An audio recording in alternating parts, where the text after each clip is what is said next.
Hello, everybody. Welcome to today's Raleigh City Council meeting. First off, I just want to announce that Councilmember Cox is absent for today's 1 p.m. meeting, and he is excused. I also want to announce that the April 12th work session is canceled.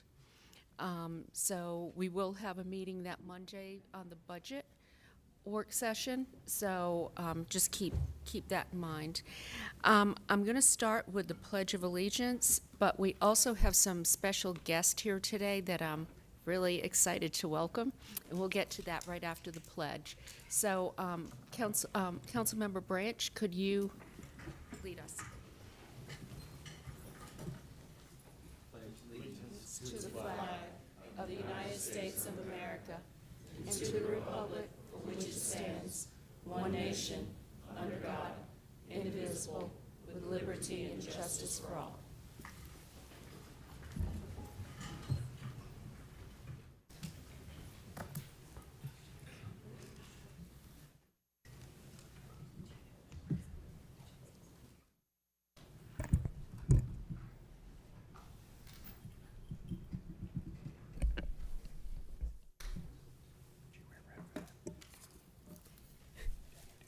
So I am really excited about this because we do have national champions here in Raleigh.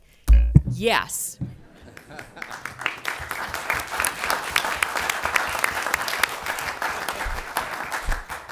We are here to honor today the North Carolina State Women's Cross Country Team.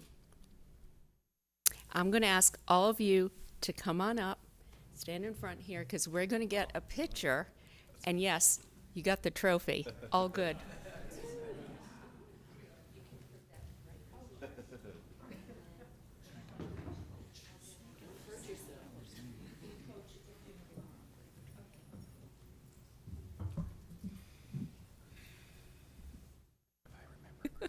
I'm loving this. First, we have Lori Hines, the coach. We also have Raleigh Geiger. Raleigh, wave. And Haley Lofton, the Assistant Director of Athletics Communications.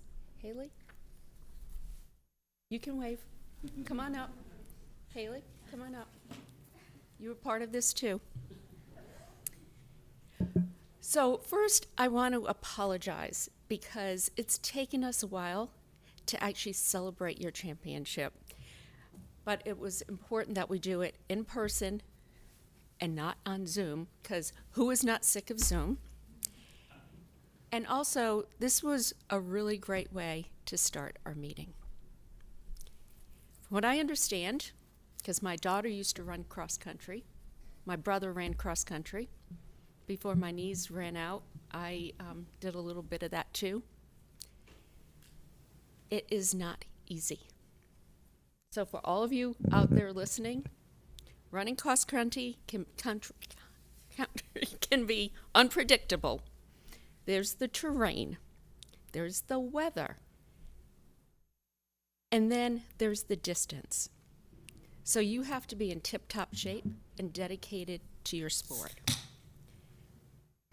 I have to read this because there is such a long list of achievements, and I'm going to mention a few here. And then we have a proclamation to read, which we'll add to that. But here's just a few.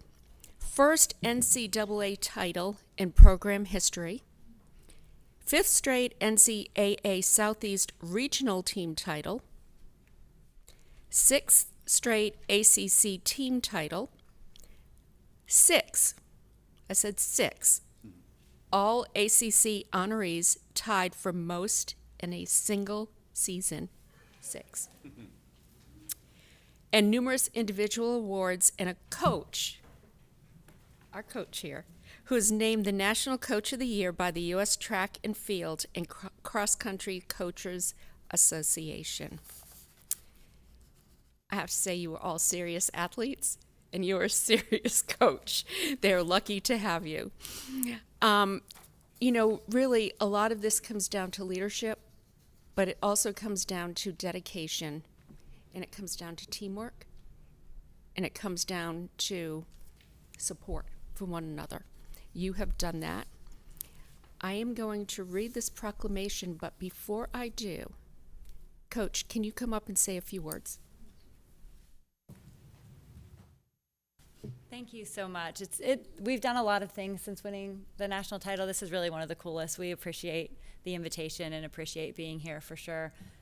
We talk about gratitude all the time. We feel really fortunate to have been able to bring a title home to NC State, to the community, to the city of Raleigh. And when they're out running or competing here, close to home, they feel the support of this community. And so really, we thank everyone for that and for being able to be a part of that. We were able to host the Raleigh Relays a few weekends ago. These athletes compete not just in the fall in cross country, but in indoor and outdoor track as well. And it was a massive event with a ton of people coming into the community, into the city. So we love being able to compete at home in front of, people in the city and the community. And obviously, if we were able to do that in track at the university, if we were able to do that in cross country, in the city of Raleigh, that would be awesome as well, if we were able to have a home course. So, we would love that if that were a possibility. But thank you guys again so much. This is an incredibly special group. They make my job so easy. So thank you for honoring them, and thanks for having us here. We appreciate it.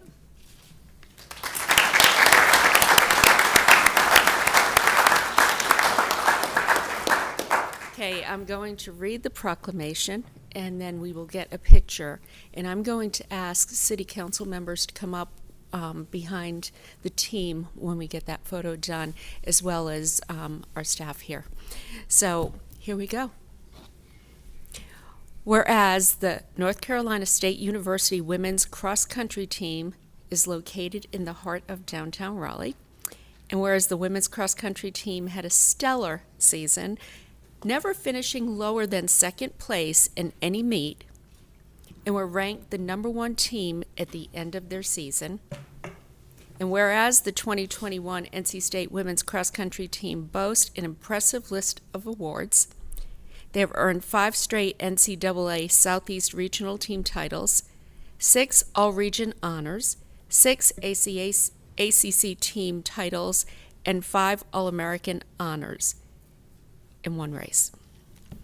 Whereas over 40 years ago, another NC State women's cross-country team traveled to Tallahassee, Florida, and won back-to-back championships at the Association of Intercollegiate Athletics for Women.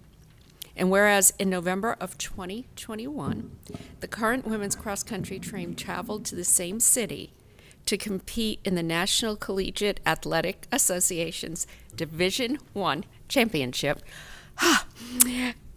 and earned enough points for the team's first NCAA championship title and the first national title in any NC State sport in 38 years.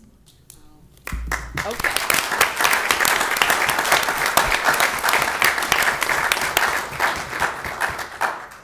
And whereas we know this team will continue to pursue excellence under the guidance of head coach Lori Heisen, the City of Raleigh is proud to support and recognize this team for their achievement, this great achievement, and we wish them continued success on and off the trail.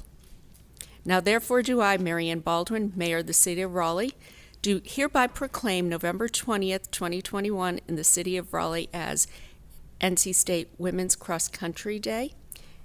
But I'm also going to say today is your day too. Thank you for being here with us. And let's get a photo.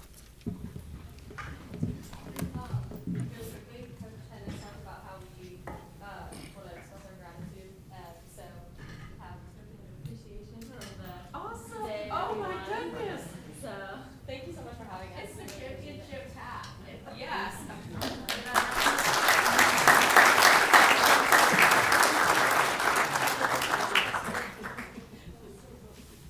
Stand up. Perfect.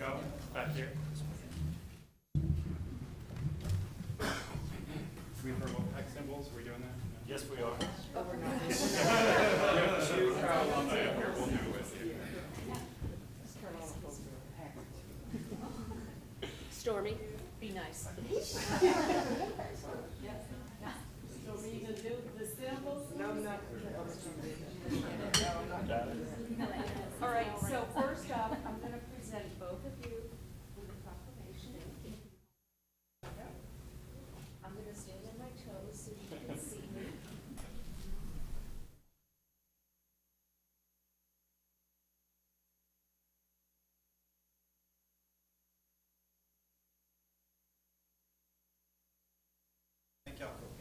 We got it?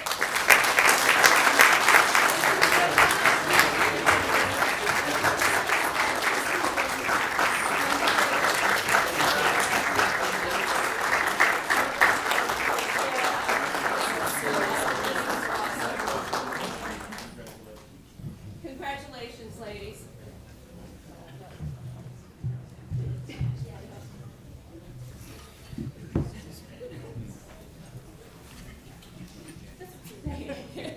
Hey, you had to have the colors. Yes. Everyone, congratulations. Thank you for being here.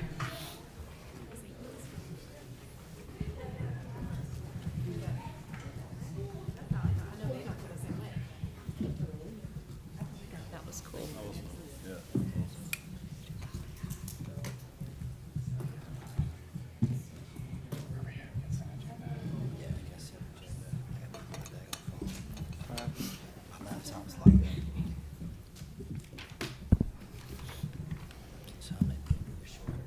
Marshall, what did you just say? Girl power. Yes. There we go. All right, now to the meeting. Consent agenda. We have no items pulled. Would anyone like to make a motion for to approval. approve? Second. All in favor? Aye. That was unanimous. Okay, next we have the report and recommendation of the Planning Commission.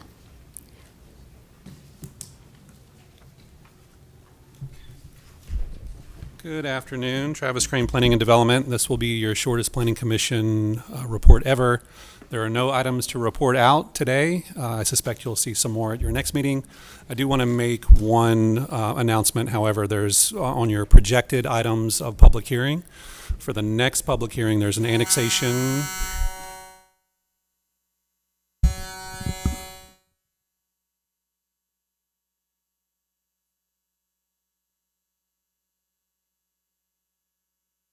Is this a fire alarm? Oh, it's the TV.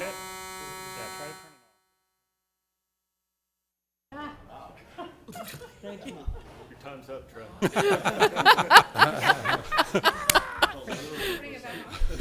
Gail said that TV. Gail said that TV last night. We'll leave that off for now. Thank you. I swear I didn't touch anything. So as I was saying, there's an item that's listed on your April 19th public hearing agenda. It's an annexation, the first one listed. The applicant has asked us to pull that off the agenda, so you'll see that come back on at a later date. I just wanted to make that announcement. And that's all I've got for you. Thank you. In all my years on the city council, this has never happened, and it's making me real nervous about what you're going to bring us next time. I'll say it's a first for me as well, and we'll go easy. Okay, thank you. I like those assurances. Next, we have special items. The first item is the Neighborhood Traffic Management Program, project offerings and timelines. We had a work session on this, and thank you.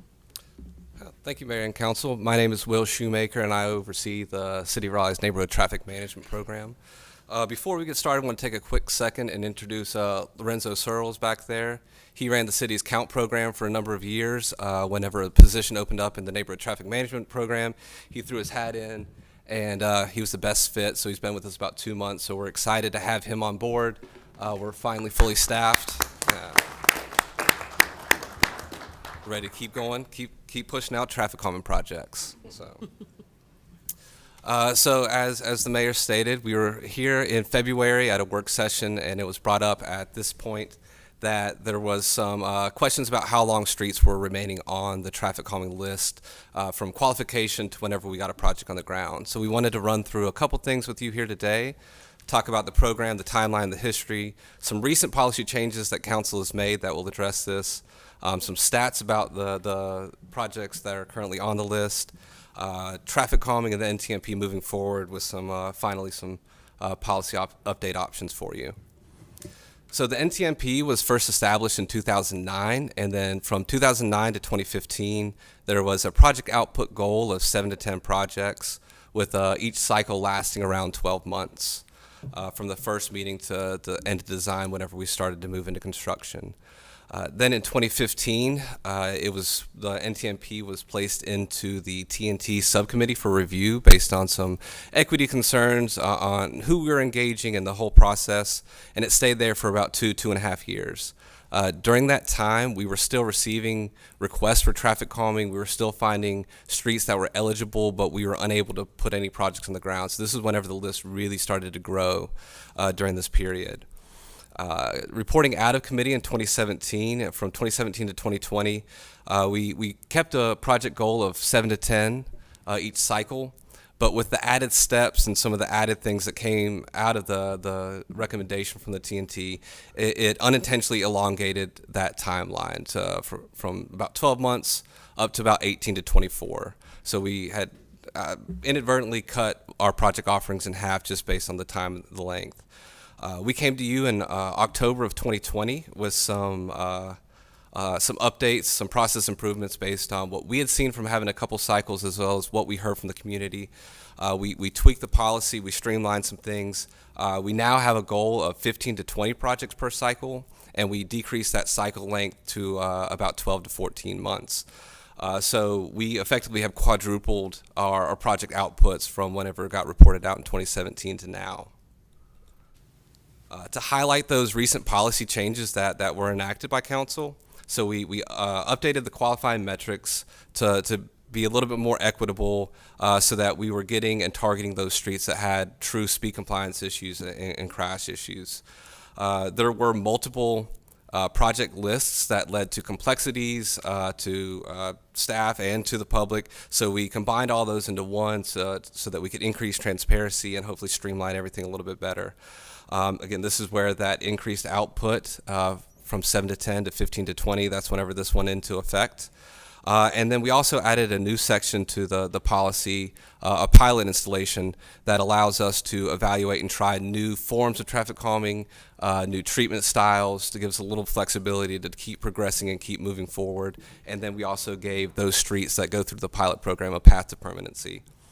And then just recently in 2022, we came to you and removed the traffic calming, the participation minimums. We were finding that as a major hurdle, a barrier to entry. We reported that we expected about an 80% approval, up from about 20 to 25% with the participation thresholds. We actually just finished the first ballot for the 2022 project list that you approved earlier this year, and we're at about a 90%. So right now we're doing really good. We've got one more ballot at the end of the process, so we'll see where we shake out, but it's looking really good. Like, the changes made a really positive impact. And then also another really, really big impact is that we added a new section that allows for traffic calming outside of the NTMP. And this is really focused on those new subdivision streets through private development, where there are a finite number of streets in Raleigh that exist today. We really want to focus on those through the NTMP, and then work with our partners in private development to make sure that new streets coming online are not adding to the list and diluting and increasing timelines. And again, the core of all these changes were process improvement, but we wanted to decrease project lead times and increase project outputs. Some stats from the current streets that are on the list. So the evaluation criteria and the list is set up in a worst first approach. We want the highest quantifiable, the streets with the highest quantifiable problems to make sure that they are given the project offerings first. we again, going back to the change on how to qualify, we have updated it so that there needs to be a speed compliance issue or a crash problem documented. And we define that as the 85th percentile speed being 5 miles an hour or greater than this posted speed limit, or 2 speed-related crashes in the previous 3 years. Just to give you a comparison of the top 20 streets on the list versus the bottom 20. So the top 20 have an average 85th speed compliance issue of about 8.9 miles an hour over the speed limit, with an average crash number on those streets of 1.35. When looking at the bottom 20, we see an average 85th percentile speed of 4.97 miles an hour over the speed limit, with the average crash total of 0.55. So just looking at the averages of the bottom 20, they would not meet our minimum qualifications, but again, an average is just an average. So a lot of these streets are just over that minimum threshold. So there is a significant difference between the top 20 and the bottom 20, and that's really reflected as you work from the top to the bottom of the list. So currently there are 96 streets on the project list. Looking at how many new streets are added, we're seeing an average of 5 to 10 new streets added to the list each year. One point of confusion that can be had from looking at the list is the date that's listed next to the street name is the date of the most recent evaluation. That is not indicative of how long they've been on the list. And one really big thing I think to note is that with the 2 most recent policy changes is that this is the first time in program history that we're able to put out more projects than we're taking in. So up until this point, we've always been treading water or slightly losing ground. With these policy updates, putting out more projects in shorter timelines, we're finally going to be able to see that list decreasing every year. This next stat is not an overly flattering stat, is that when we look at all the streets that are currently on the list from the first qualifying score to now, the average wait time has been 8.1 years. So again, with the policy changes that were recently updated and we're working through, we can't really go back in time and decrease where streets have waited up until this point, but we're really focusing on future forward to decrease and limit that time as much as possible. So that leads us into traffic calming and the NTMP moving forward. So we've completed enough projects. I think we're at 49 completed projects. We're in the coordination to enter into the construction phase for another 18 or 19. And then as I stated, we're doing the ballot on up to 20 more streets for this cycle. We have found that we are very effective at slowing drivers down to the speed limit whenever we have projects put on the ground, and or reducing or eliminating crash problems that are identified. As we have discussed and why I'm up here a lot, the NTMP program is dynamic and it's always changing. We're always learning lessons whenever we put stuff on the ground. We follow best practices, and those are evolving as best practices evolved.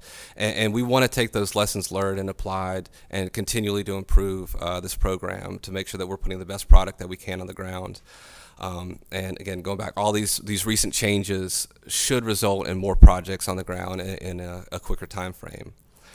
Again, where we have been to where we are, we're expecting about a 4 to 5 year period to work through that backlog of 96 or so projects to where we can get to where we want to be moving forward in the future and where we expect to be. And then once we get to that kind of break-even point, we're really expecting that any street that comes to us will have to wait a maximum of 1 to 2 years before they enter into the design process. We just have to work through that backlog of qualifying streets before we can get to that point and keep going forward. And then stemming back to the changes, staff is also working with other internal groups through private development and other city-led projects to make sure that we are actively baking traffic calming into the design of all these streets and the design of all these projects, so that we're not creating new streets that have issues, or we're not touching a street through a different program and not adequately addressing the traffic calming needs that will make for a safer street and with the intention of making a better project all around. So that moves into the recommended policy updates that we have for you. So we do want to address and adequately address the resident and the customer expectation from a wait time standpoint. So we are recommending that we add a longevity component to the scoring, where we would add 1 point to the total score for every year that a street has been on the list since their first qualifying evaluation. This will definitely lead to, we feel, a more equitable process to make sure that it resorts some of the streets that have been relatively newly found versus those that have been on the list for 8, 9, 10 years, whatever that may be, so that similar streets, that they get the priority. And we feel that this will be a really equitable and really positive change. So that's the policy recommendation that we are making here today. But the second part is you as council, through the last 2 policy updates, have really made a lot of changes that we feel are going to really positively impact and have really addressed these things at the core. So we would recommend that no further action is taken, and we allow staff to work through the process as it is written today, so that we can get to that break-even point, and then when we're going forward, we don't have these long wait times, because ultimately that is the goal of all these policy changes, and where we can see the program going in the future. And that concludes my presentation, so if you have any questions, I'll be happy to answer them. Do we have any questions? Councilmember Branch? Definitely, thank you for the presentation and information. Some of the streets that we have in Raleigh are state streets, and it's kind of challenging to do traffic calming on those streets. What conversations is there anything going on right now in which we'll work with NCDOT to try to help address some of those challenges? Absolutely. The NCDOT maintained streets are more complicated than the city-owned streets, the city-maintained streets, where we have worked with them where we can process speed limit reductions on neighborhood streets, but it is my understanding that the state has ordinances and their own set of rules that do not allow vertical traffic calming or things like that on their neighborhood streets. So it's something that we definitely talk with our counterparts in the NCDOT to make sure that we're trying to address as best as we can. And again, we can process the speed limit reductions, but ultimately we'll have to defer to them since they have the street maintenance. Okay. Councilmember Buffkin, and then Knight. Thank you, Mayor. I'm just really pleased with everything I heard today. So major kudos to you, Mr. Schumacher, and the whole team. It's a blessing and a curse to have a popular city program, but know that when folks get the relief they're looking for, it's really impactful. It means a lot to them. Puts a lot of pressure on you guys to respond to our efforts to improve policy, but you've done a fantastic job, and I'm really excited about the progress we're making on this. Sounds good. Great to hear. Yeah, and I agree with Councilor Buffkin. I appreciate the presentation, and I think for this council, this is a very important program, as we're all very interested in sustainable growth, and this is one of the parts of that. A couple quick questions. One, on one of your slides, you talk about evaluating new traffic calming options. What are some examples of some new traffic calming options? So absolutely. So we are actively running a pilot on Peterson Street that are modular traffic calming. So we did some research and found instead of the asphalt, we found that there are products out there where they have bolt down recycled rubber speed humps effectively, or speed cushions that we can go out and try. So we're testing those out. Speed, and this kind of coincides. A speed cushion has never been used before. That allows for larger trucks like transit and fire that have the wider wheelbase to be less impacted by the humps. It also has the added benefit that cyclists can go through the slits in the humps, and it really targets the single occupancy vehicles that are causing or creating the majority of the problem. So that's just one example. Again, it's traffic calming is always evolving. There's always private entities that are coming out with new devices and new styles. Obviously, they get vetted through JED and people that have to sign off on these things to make sure that they're safe for public streets and safe for us to put out there. But we're trying out new forms, new styles, new different to Raleigh footprints on things to see what is the best mix and what is the best thing that we can put out there to have the most effect. Awesome. Okay, thank you. That's great. I'm sure that continues to evolve. as you come up Absolutely. with new best practices. On your slide on the one named program timeline history, you talk about you basically doubling your projects or your project or your output goals, and then also your project delivery time is getting cut by I don't know, a third maybe or more. You talk about the process, it may be process improvement, but you also talk about greater output. So I don't know what that means. I mean, I think if that means you got either more money to do it, or or using more effort, time and effort to do it. What do you mean by greater output? So going back to whenever there were multiple lists or multiple different styles and multiple different infrastructure needs, whenever we combine the multiple lists that span across multiple groups, we could, one, get economies of scale because we were going out with more work, so we could get a better unit price on contracts, as well as we talked and partnered with our partners in street maintenance to figure out what was working with them on past traffic calming and what wasn't. And one major thing that was creating some maintenance concerns was whenever we move curb lines, because whenever you start digging, you're moving storm sewer. It just opens up a litany of things that are below the surface that really drive costs up. So working with them, we have moved to a floating island approach where it's a lot less impactful. There are a lot less permitting requirements because we're not changing stormwater, we're not changing the impervious area, and we're staying within the curb lines. And whenever you don't move curb lines and you're not really digging down into the subgrade, costs decrease even more. So we were able to work with what our current budgets were and just changing how we install the treatment styles. We were able to really push out a whole lot more projects using the same bucket of money that we've always had. Awesome. Okay, great. That's very helpful. I appreciate that. Also, on traffic calming moving forward, I like your ideas on that, and I especially like the last bullet, encouraging private development to not build streets that will need future traffic calming.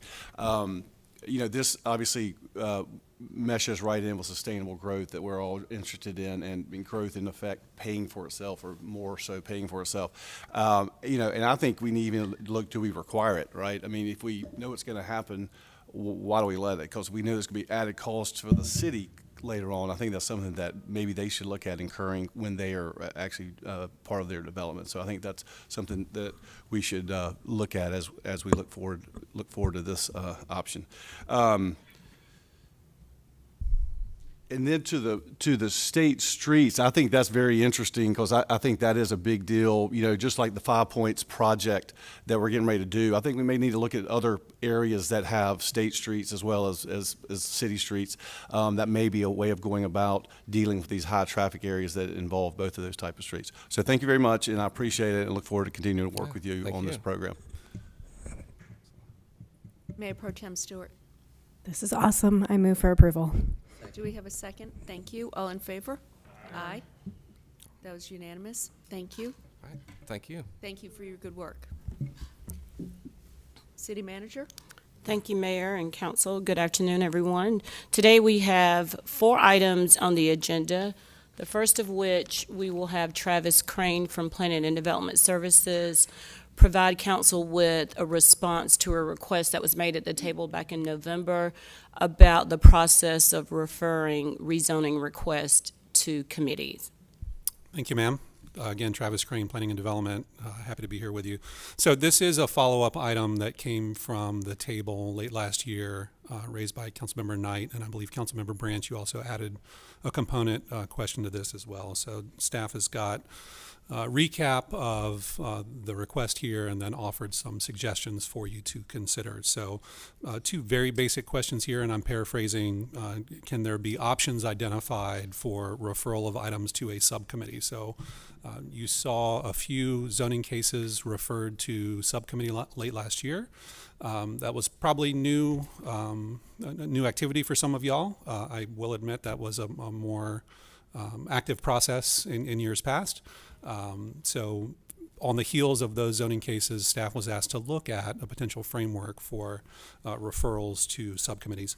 And then the follow-up question was, is there any way that we can identify, or are there any current time limits for how long something can stay in subcommittee? So we'll walk through both of those. I'll start with the existing code framework, and believe it or not, there is a section of the city code that speaks to this. Again, paraphrased on the slide here. But essentially what the code says is the presiding officer can refer an item to subcommittee without any objection. And it's probably fairly common language for you to hear: without objection, let's refer this item for further discussion. However, if there are two or more members that do raise an objection or ask questions, then a formal vote can be taken, and it's a simple majority vote that can refer an item to the committee. So that's your existing code framework today. So staff has taken a look at options that are available to you, and we've identified three potential options for you to consider.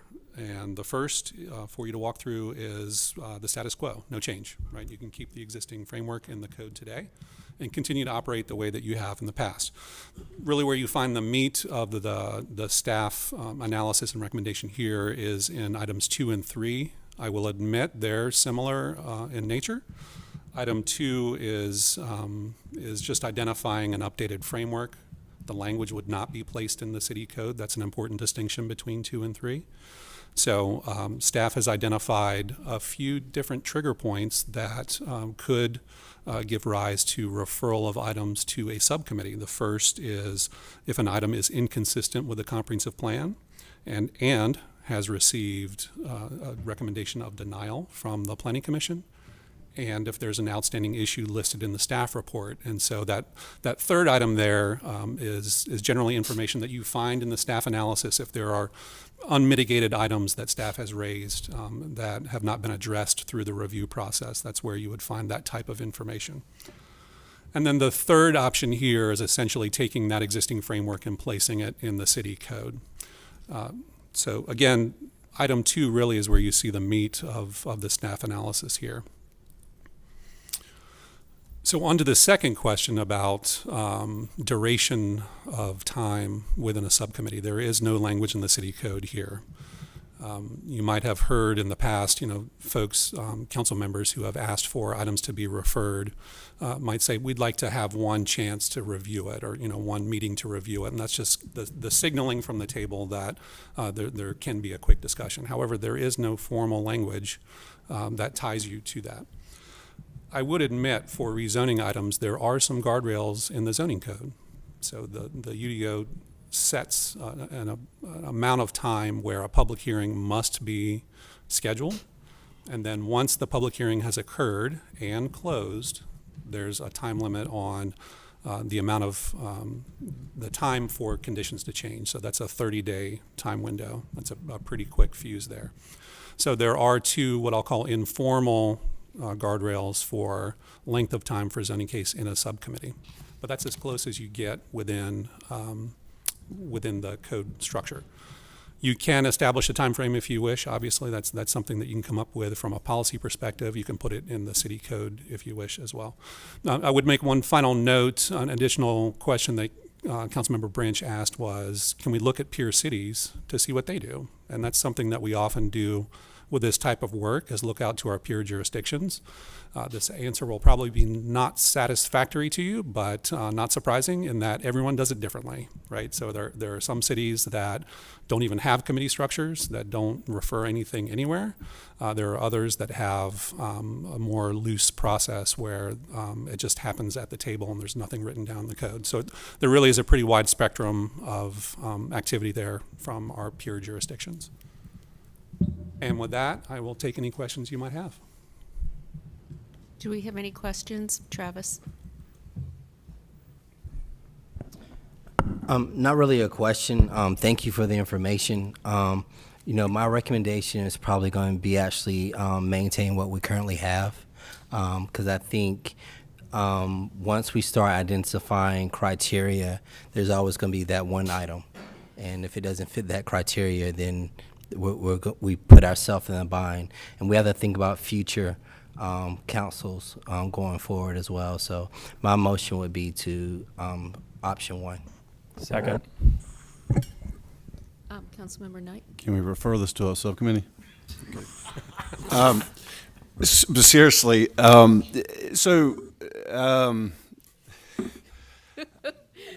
I would like to have more conversation around this because I think it is very important, and I think this. I wouldn't call it a trend, but this has started occurring more recently, and it's sort of, I think, caught at least me all, by surprise. And I actually like number 2 because I think it's general enough that you could take care of Councilor Branch's issues. But I do get that there may be. I don't think this would stop us from putting another that had another issue into a subcommittee if we wanted to. But at least this sets up a more of a public, transparent process that we all know what it's going to take to move something into a subcommittee. So, and I do think there needs to be some sort of hurdle to move something into a subcommittee because that's not the normal process, normal part of the process. So, I would support the option. Well, I'd support number 2, and I guess 2 and 3 put together. Okay, just some background. Previous councils often would refer items to committee and let them sit there for sometimes months and longer, as a way to kill it. My feeling is what we have is we can vote. So if we don't think this should be sent to committee, we should vote not to send it to committee. One of the issues that I have with sending items to committee is before we have a public hearing, it makes it really hard to send a zoning case to committee because you don't know, you don't have all the information that you need. So I would say let's just keep that in mind. Let's hold a public hearing first.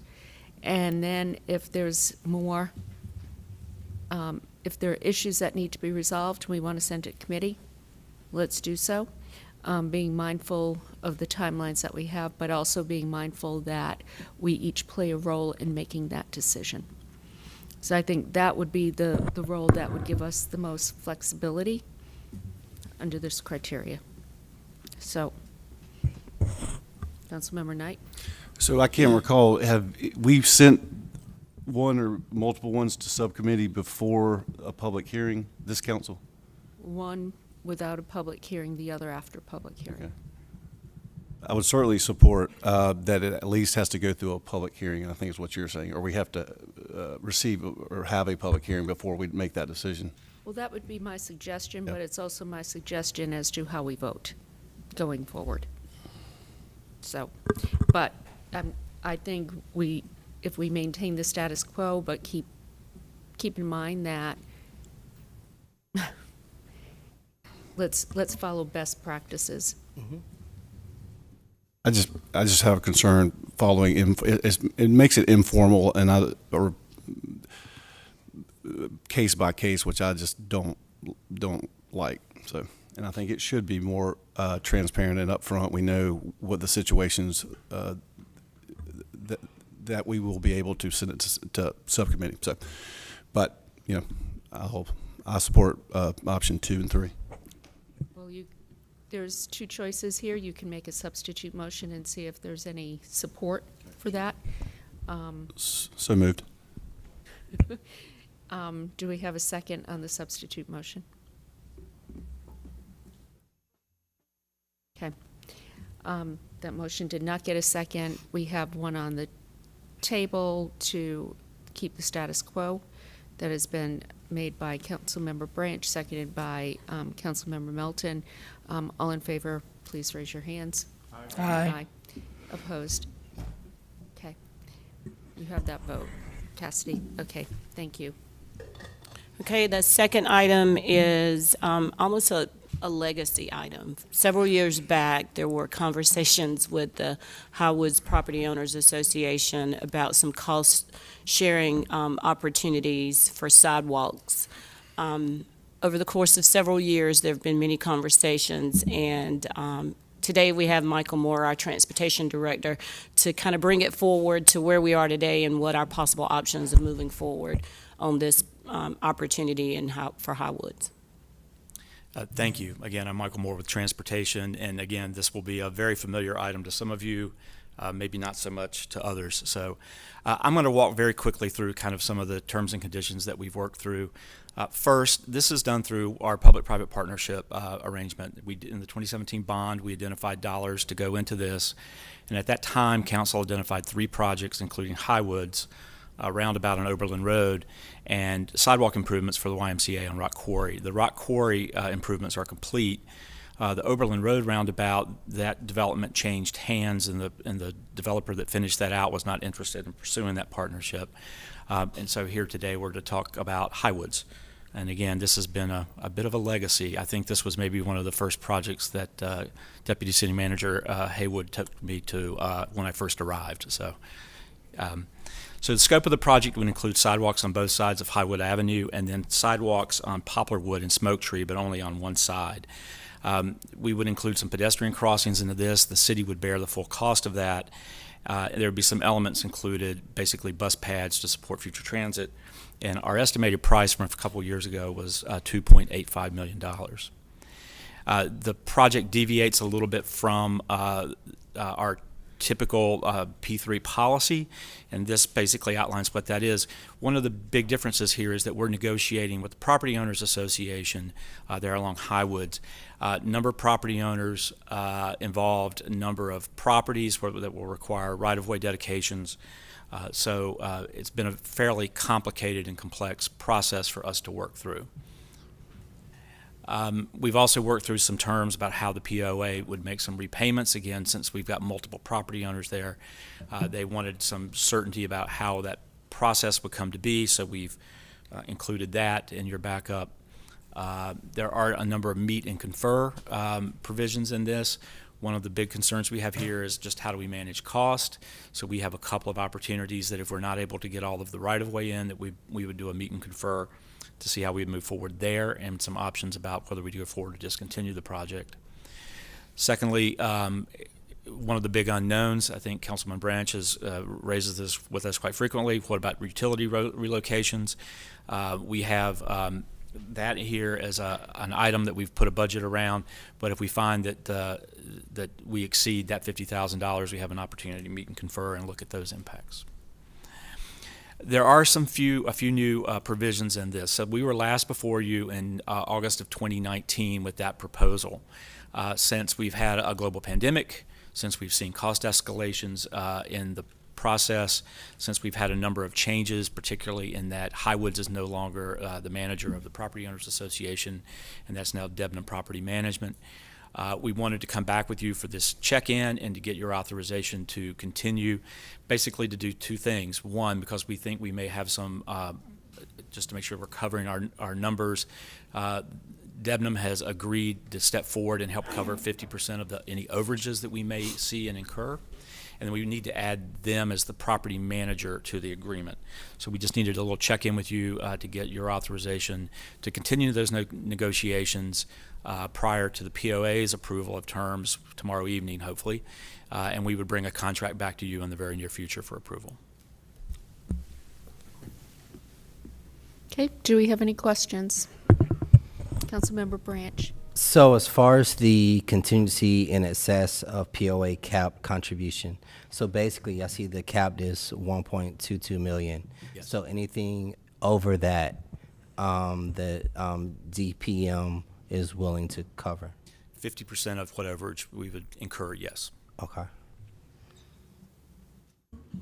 Councilmember Knight. Thank you, Madam Mayor.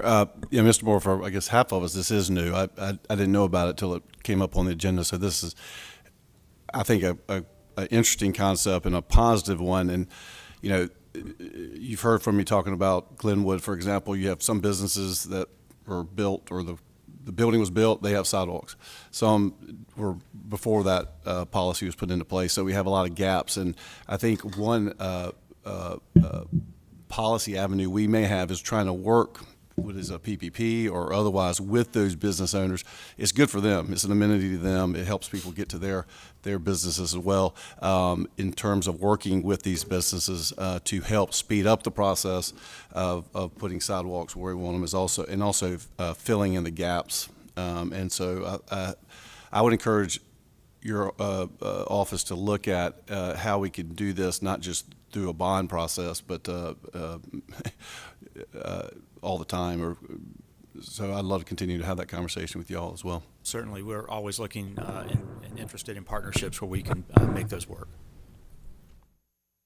Councilmember Buffkin? Thank you, Mayor. I agree completely. I think public-private partnerships are really important for our future, given all the pressure on our public funding. So I'm ready to move approval at the appropriate time. The district counselor is not here, so I would have liked some feedback from him. Has anybody heard anything from him on this? I have not spoken with him, but this has been an ongoing issue, and my understanding is he's been in favor of it for quite some time, so I don't know if staff wants to address that, but.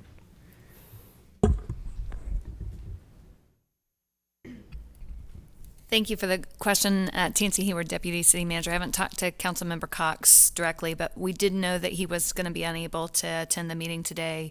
He did receive a briefing on the status of this item, and I believe is supportive of continuing. Okay. A second. Do we have a motion? Yes, thank you. I move approval of the recommended action. Second. Okay, all in favor, please raise your hand. Aye. Okay, that was unanimous. Thank you very much. Thank you. Thank you, Michael. The next item is a request for consideration from St. Augustine's University for some pole banners for an upcoming event on the campus this month. So we have Daniel King from the Transportation Department to speak to that item. Thank you. Good afternoon. Again, Daniel King with the Transportation Department. We bring this to you because it's a little out of the ordinary. We have a pole banner policy, but it applies to our business improvement districts. St. Augustine's does not fall within one of those.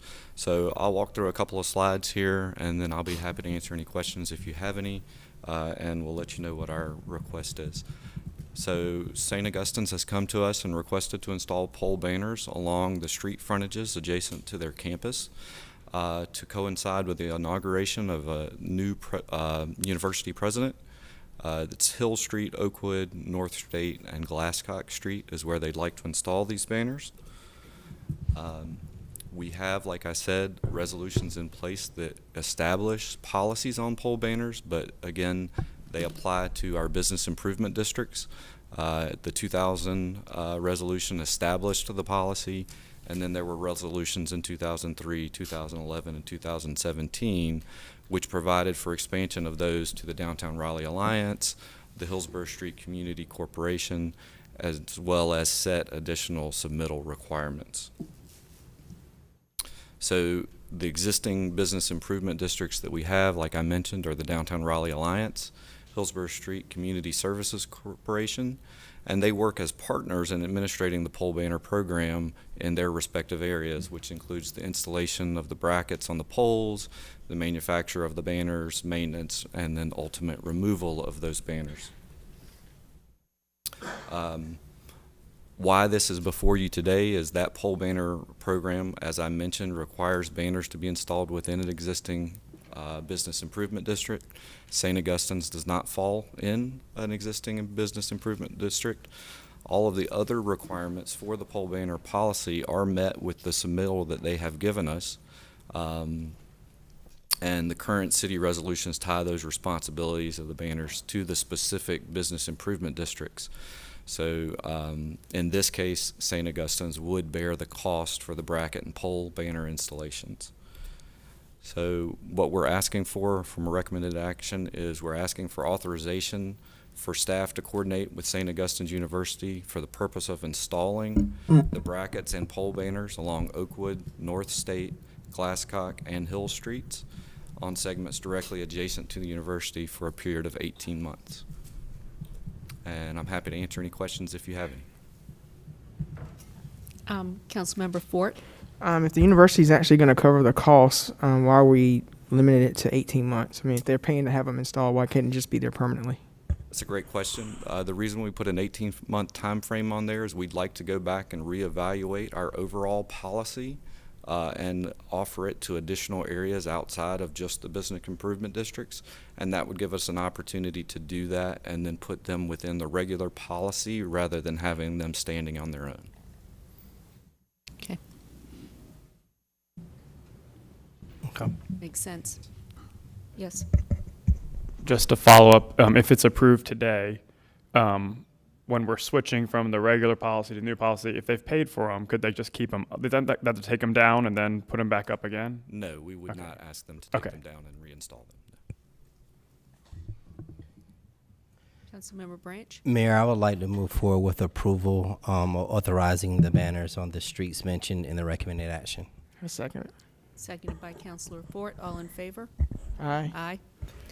That was unanimous. Thank you. And so our fourth and last item today under the manager's report kind of speaks to hospitality and vibrancy. As we all know, our community is growing and evolving. And one of the critical pieces of that are quality of life amenities and how we keep our community safe. So Chief Estella Patterson is here to provide a high-level overview of public safety and some of the issues and concerns that we've been made aware of in Glenwood South. Good afternoon, Mayor, Council, Manager, and staff.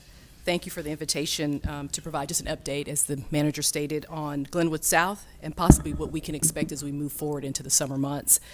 Joining me today are members of my team, just in case there are any follow-up questions that they could answer at the conclusion.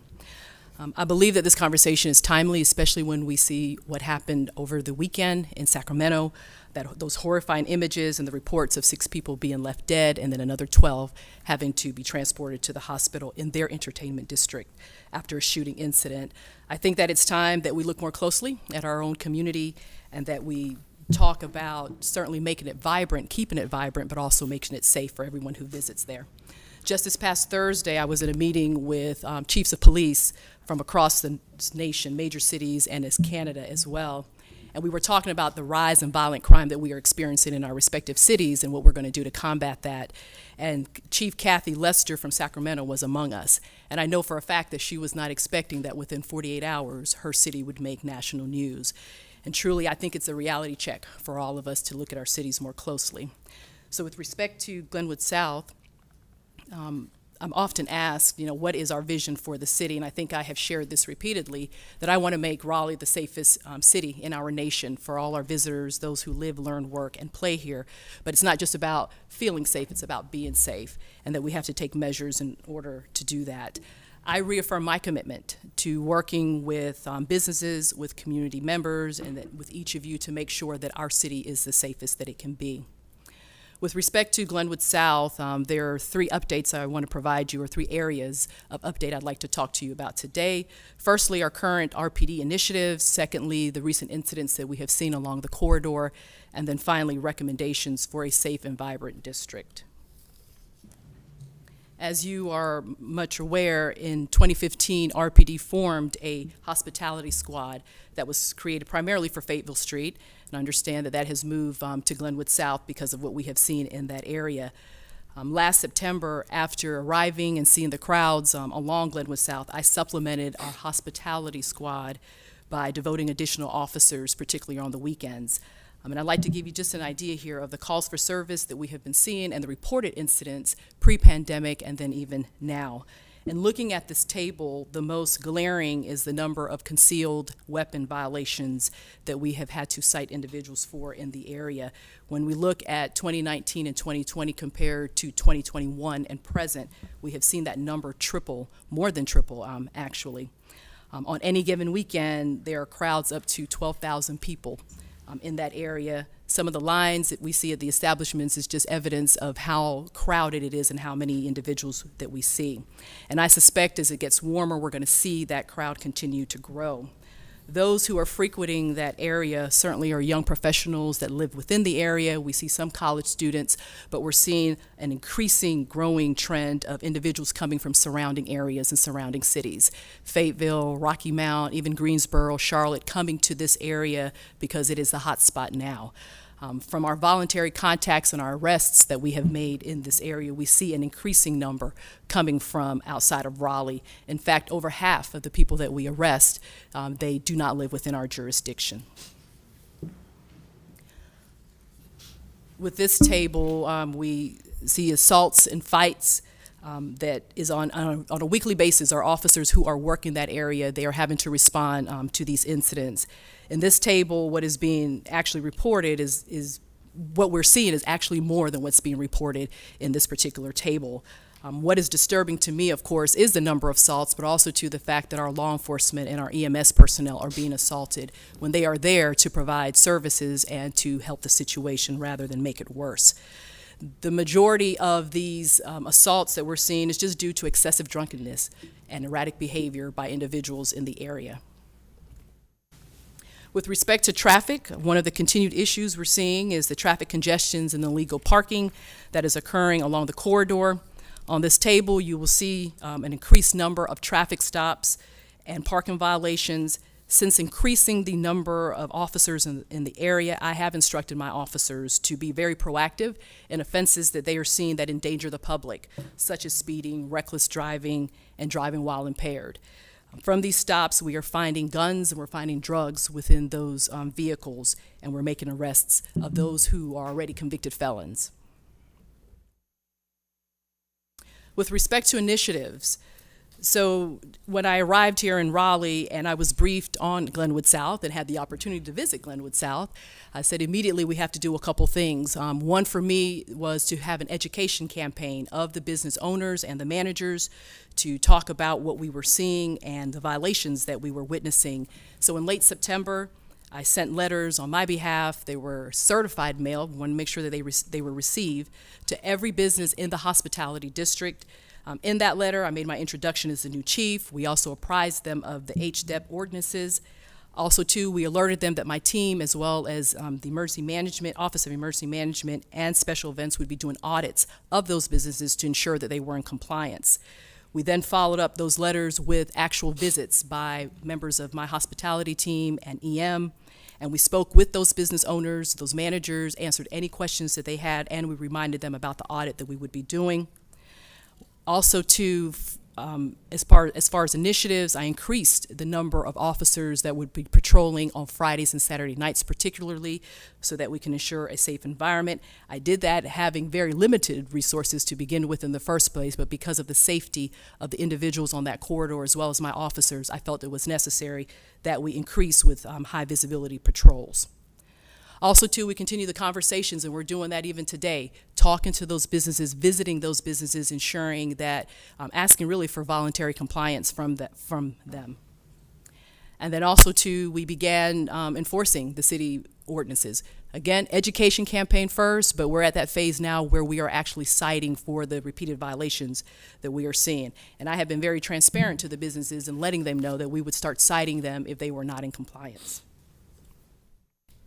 Some of the recent incidents of concerns that you may have seen on the local news have been the fact that we are seeing increased intoxicated individuals and possessions of handguns. That is a repeated thing every weekend that we're seeing.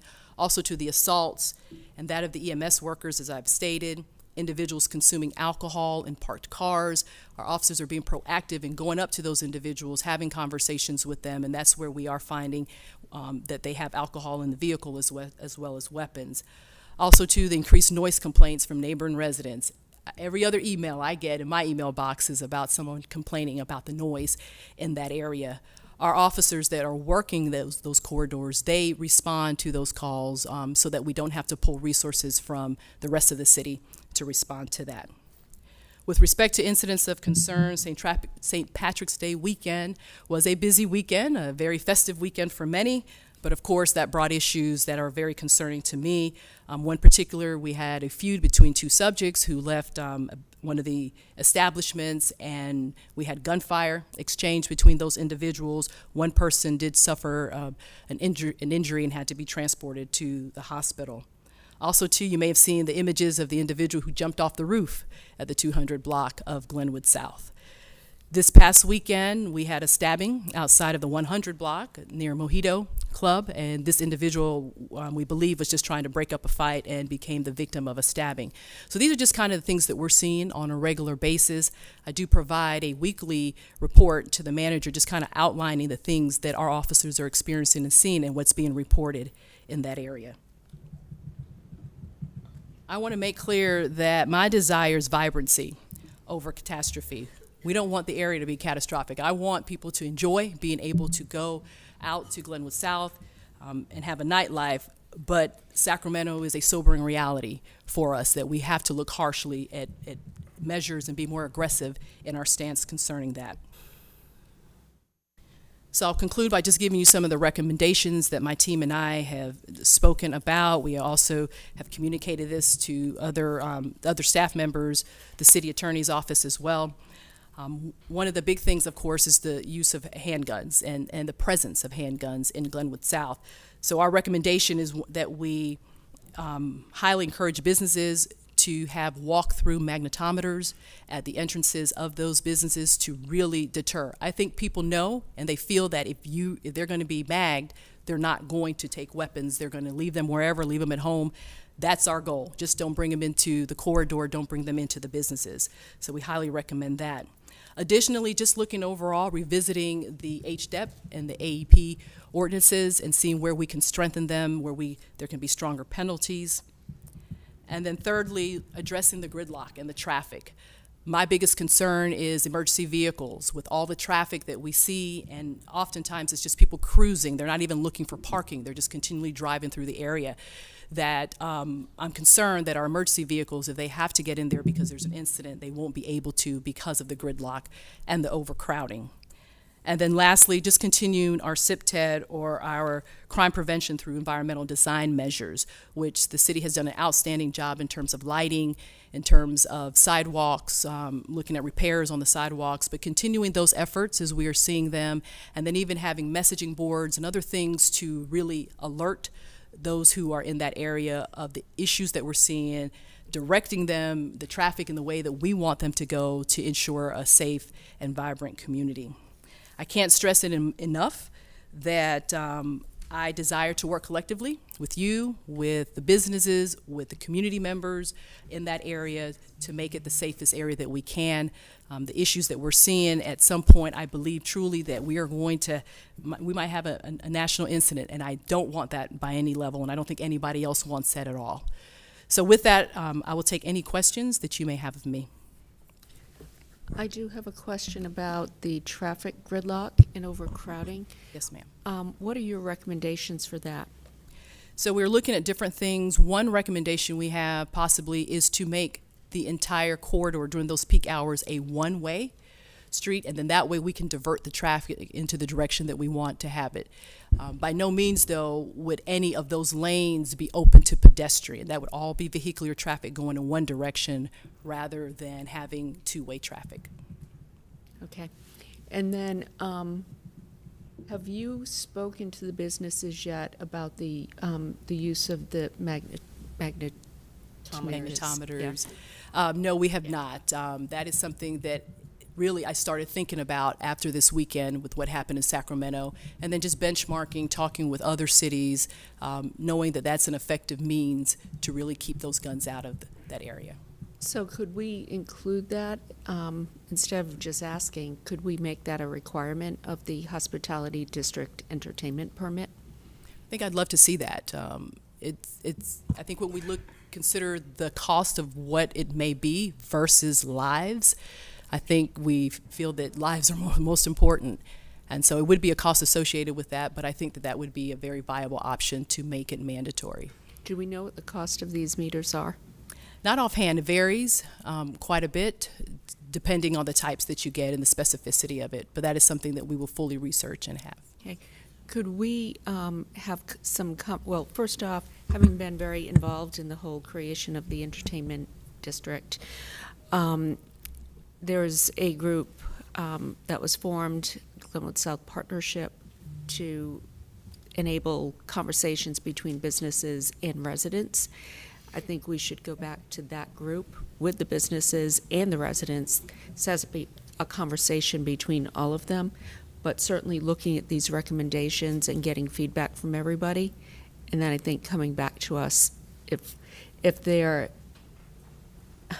I think looking at the inclusion of this in the hospitality permit might make sense, but rather than just do it, I'd like to enable those conversations to take place. Agreed. I think that we need the input from all parties involved. Okay. Councilmember Branch. Question on the report, you have concealed weapon violations and the subject with a gun. What's the difference? Well, a subject with a gun, well, a concealed is that it really is the same now I think about it. An individual that is concealing a weapon is an actual violation, and then you might just have a subject with a gun.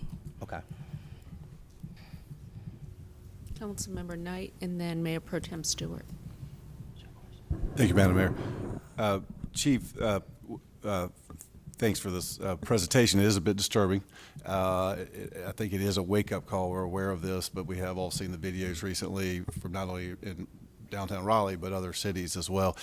So I'm very interested in an initiative and also a recommendation, and that is the enforcement of city ordinance violations, and then strengthening those penalties for violations. And so I hope you could give us more specific ideas of what we can do about that. I mean, one I'm interested in is the business responsibility for over-serving their patrons, and really figuring out a way to crack down on that, because I think that's something, these businesses need to take more responsibility for what's being caused by their patrons. So I think that's one of the avenues I would be interested in y'all looking into, but also just want to hear more ideas that you have, more specifics as to the enforcement of our ordinance violations. Thank you. Absolutely. Yes, sir. Thank you, Chief. I'm all for moving forward on magnetometers if the businesses are ready and willing to do it on their own. I do think we need to have our attorney's office look into whether we can legally force them or encourage them to do so, just given where the state legislature's been on this issue the past few years. So I'm hopeful. And I do have one follow-up. Oh, City Attorney, you were going to say something. Yes, I would say that the police attorney has talked with me about this, and we are looking to kind of analyze what we can and cannot do in that arena, and we will let you know as a part of the report back. Okay, thank you. And then for myself and probably those folks who are watching, can you remind us what HDEP stands for? Yes, Hospitality District Entertainment Permit. Sorry for that. I should have made that clear at the beginning. Councilmember Melton.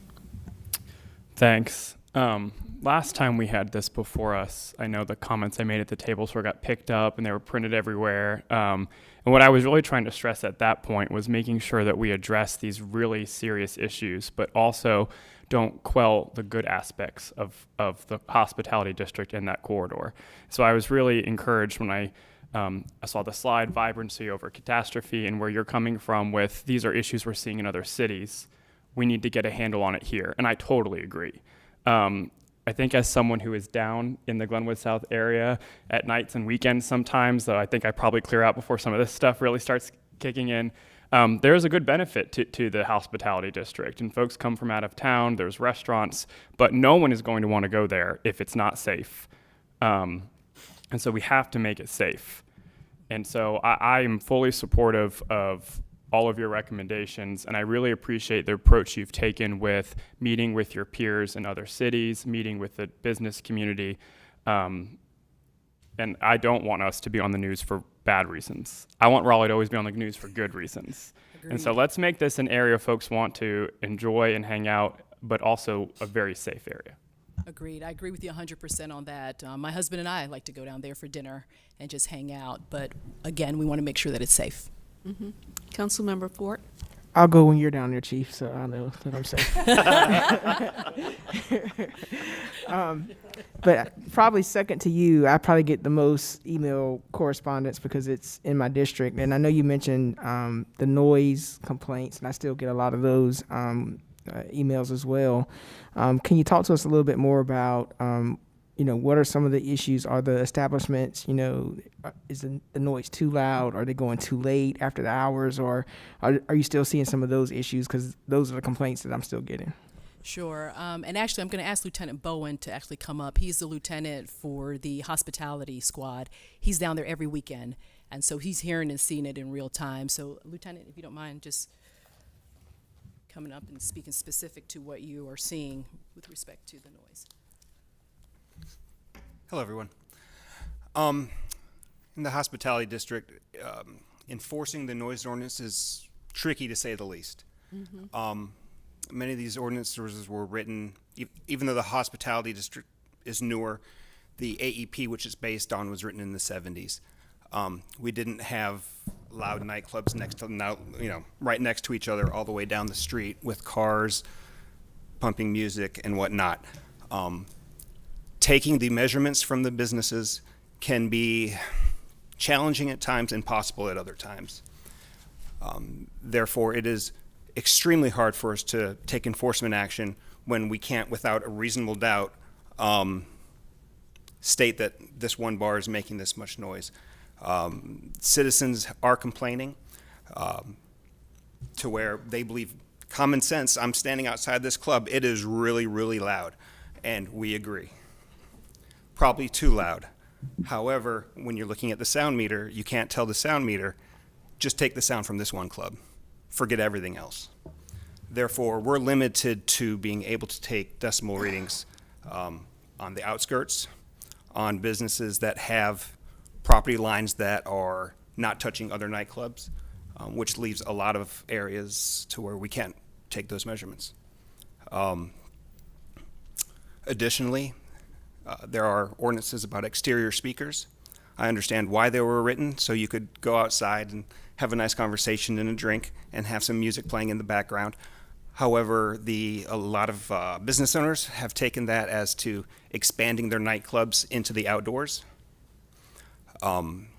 We need to enforce that. We would have to go onto their property and stand at the speaker, to which we're not always allowed to do that. Making enforcement, once again, extremely hard. So currently, we are looking at rewriting some of the codes. I've been working with the city attorney here and the police attorney to address the issues that we're having, to come up with new strategies and means that we can successfully enforce the laws. And just as a point of clarification, since we're doing acronyms, AEP is Amplified Entertainment Permit. That's the music.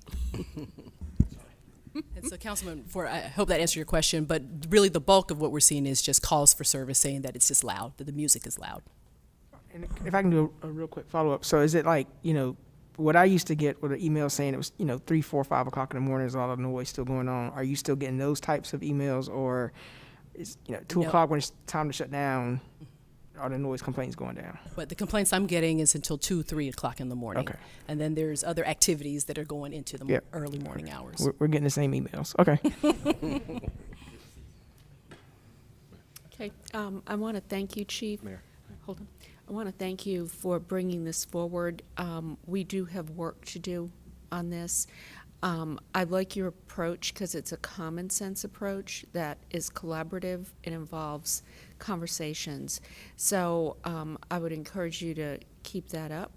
And I have heard from a number of business owners who have a great deal of respect for you, who appreciate your approach and what you were trying to achieve. So I think we all walk a difficult line, as Councilmember Fort has said. She's getting the same emails, I get the same emails, and I've been involved in this for many, many years now. I like the approach you're taking because it isn't inclusive, it does demonstrate common sense, so thank you for that. Councilmember Buffkin. Thank you, Mayor, and thanks, Chief, for the presentation. I agree and appreciate those comments. I do think there's business owners down there that want to help be a part of the solution, so keep working the plan, and I liked all the recommendations today. I would be interested to sort of just take a step back, at a higher level. Police resources is really, a big part of this conversation. So I heard you say you were pulling resources from other parts of the city. And I think I remember a few months back, the last time we talked about this, that was within the downtown district. Is that still how you're working, or is this affecting other districts? What's kind of the higher level view from the resource standpoint? So actually, I don't want to pull resources from the rest of the city. I want dedicated resources just for Glenwood South. So we do have our hospitality squad.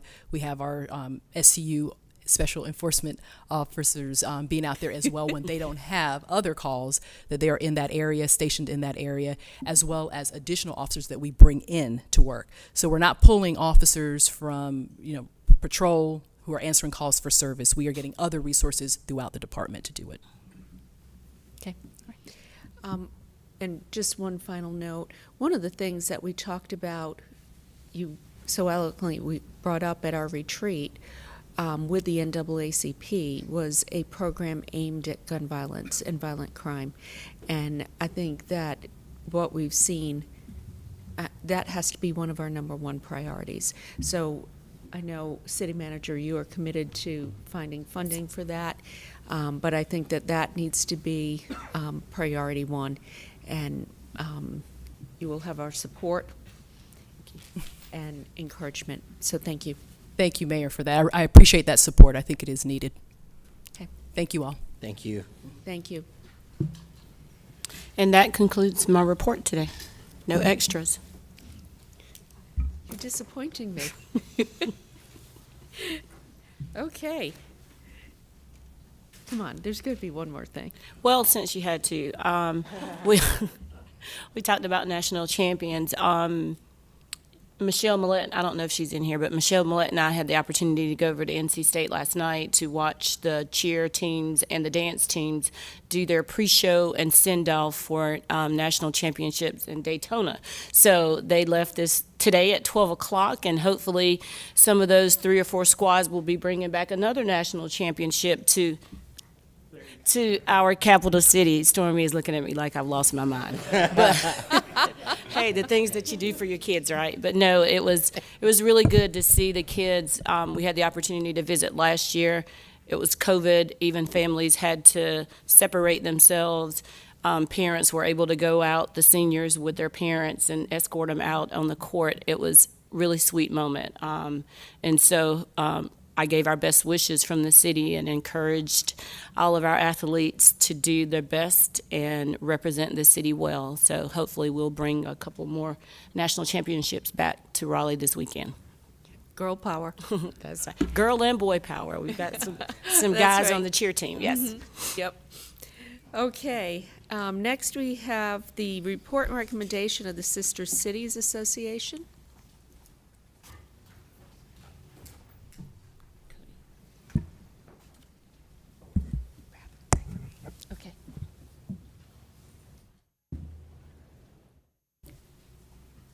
Welcome, Cody. Good afternoon. Cody Charland, Raleigh Sister Cities. Troy Burton from the Historic Resources and Museums is with me as well. I believe I have some slides, but maybe they're not showing. So we'll use our imagination. That's fine. So thank you all for letting me come this afternoon and share a few bits of information about our program. And I want to give you a bit of context before sharing my recommendation for 3 proposed new sister cities.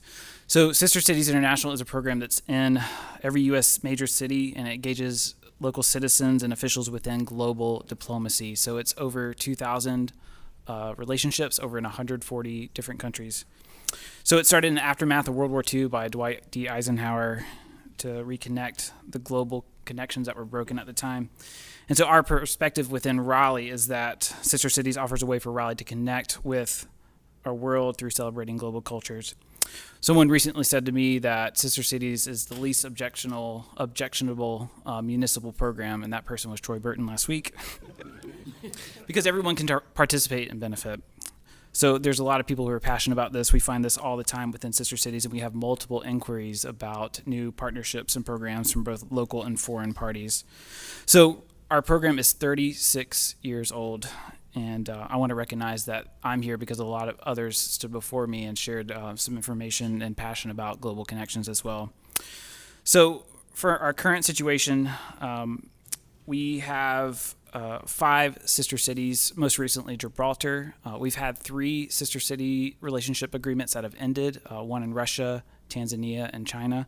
And so that's fairly uncommon. Sometimes these relationships just dissolve, the parties transition away, and the purpose fades away too. Right now, primarily on the map, if you see, all of our sister city relationships are centered in Europe. We have one in Nairobi, so we are looking to diversify through addition where our sister city partnerships are. So Hull, England, Rostock, Germany, Compiègne, France, Nairobi, Kenya, and Gibraltar, as you remember last year, we approved as well.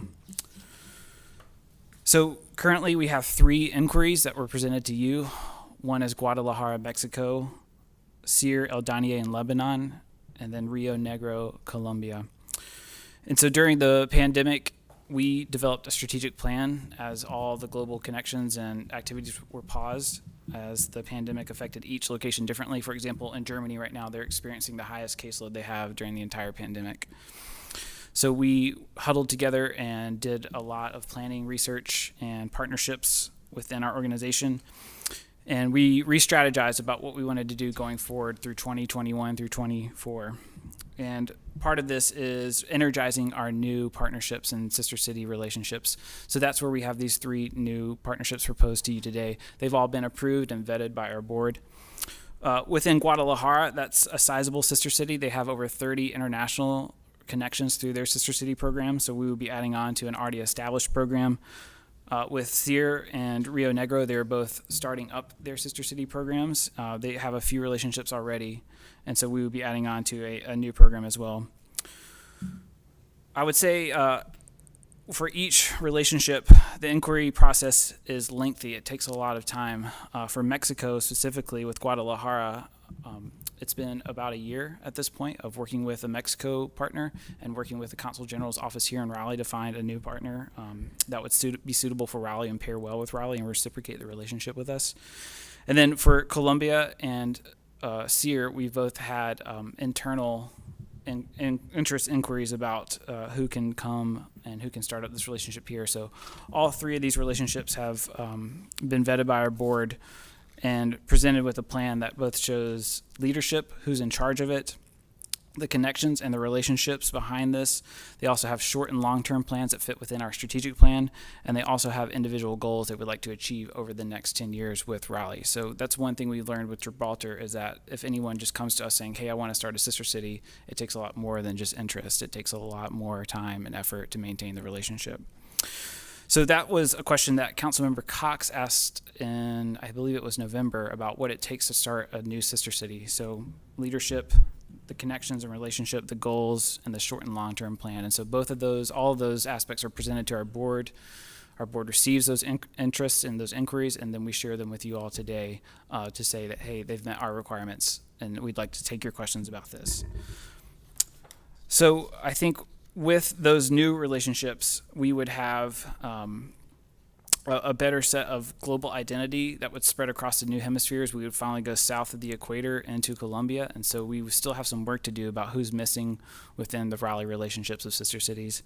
But I think with these 3 additions, we would be in good shape to start doing some more global work in diplomacy. I would like to take your questions, Mayor and Council. Do we have any questions for Cody? Councilmember Melton? Not a question for Cody, thank you. I serve as the liaison to Sister City, so I know how much work that they do. Yep. And it's an organization I feel like has been really reinvigorated over the past couple of years, certainly with Cody's leadership. Yep. And it's a really great opportunity for the city to be partnering with these other cities and other places.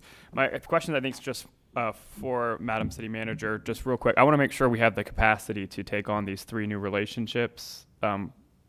So Cody and I are in conversations on a regular basis, and as recently as yesterday. So we are working on what the obligations and staff resources might look like in order to do this. And so I'm sorry the presentation wasn't able to pull up Cody, but I will make sure that council gets a copy of your slides this afternoon. And so what I think we need to do is have some additional conversation, because we need to, if we're going to continue to grow the program, it needs to have a home.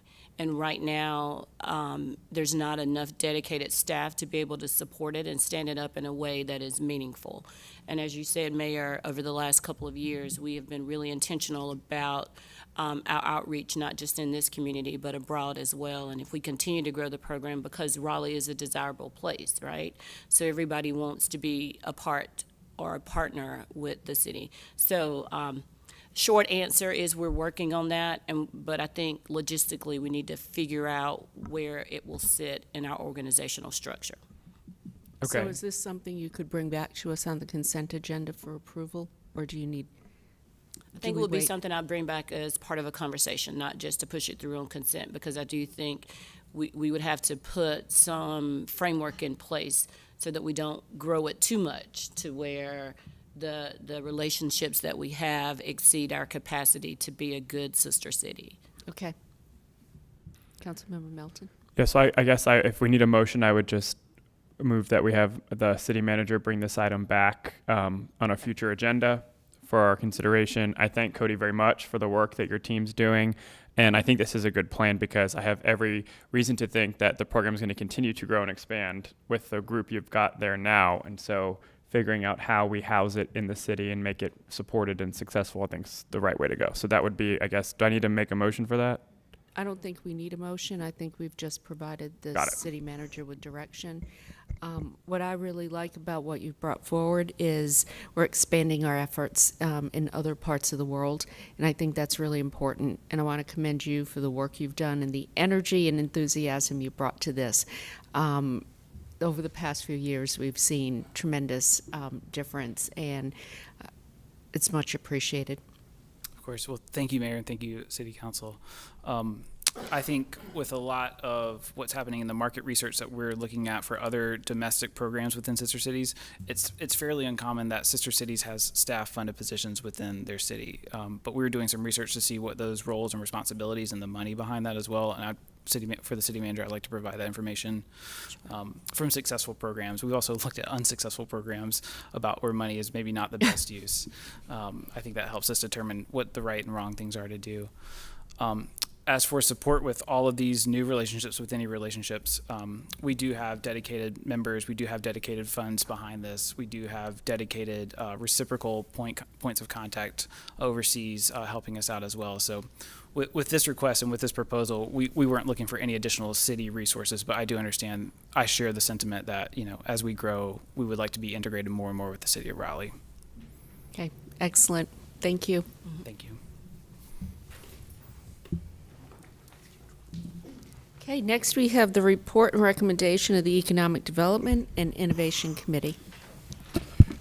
No report. We have 2 items pending, social districts and then the accessory commercial units text change.